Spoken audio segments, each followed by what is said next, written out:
On a hot night in June 1969, police raided the Stonewall Inn in Greenwich Village, New York. But this time, rather than be arrested, the Queens and street kids fought back. The riots that ensued are considered the beginning of the LGBTQ movement in America. But the movement has much deeper roots. 3 years before Stonewall, in August 1966, trans people at Compton's cafeteria in San Francisco also rioted against the police. Late at night, when trans people congregated there, police would routinely harass them in their sanctuary.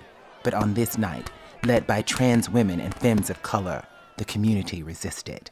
Similar but lesser-known uprisings occurred in Los Angeles at Cooper's Donuts in 1959, and at the Black Cat in 1967, and in Philadelphia at Dewey's Restaurant in 1965. There are probably many other such events yet to be uncovered.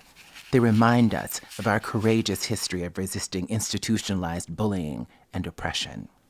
In the decades that followed, trans people largely remained in the shadows, quietly contributing to society.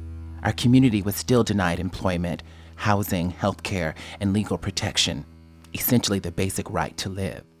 Yet even when they were criminalized by anti-cross-dressing and anti-loitering laws, our transcestors, including Miss Major, Marsha P. Johnson, and Sylvia Rivera, and Flawless Sabrina, survived. They all spent time in jail because they dared to be themselves when our society made it a crime to deviate from gender norms. But time marched forward, and so did they, passing along their survival strategies.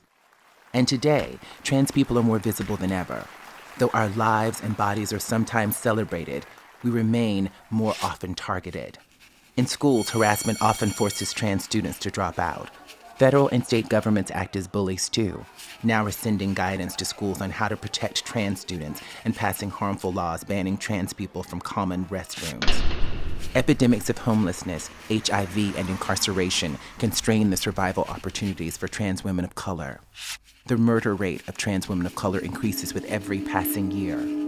Rather than invest in our survival, the new administration has attempted to both literally and figuratively delete us and has ignored requests to investigate the escalating violence against us. Only 18 states explicitly and comprehensively protect trans people from discrimination. Many other state lawmakers are focused on targeting us for more discrimination.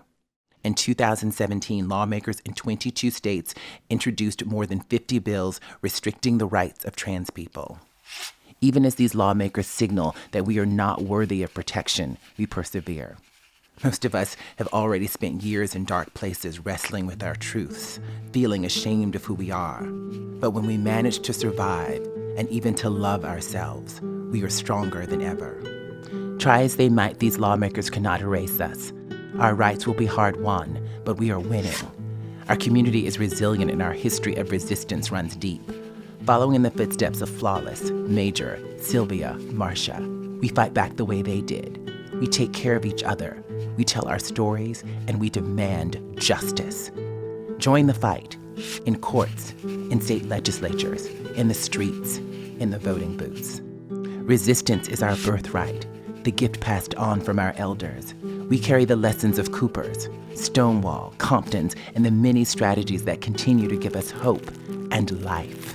We have always existed, and we will continue to fight until we are all safe and free.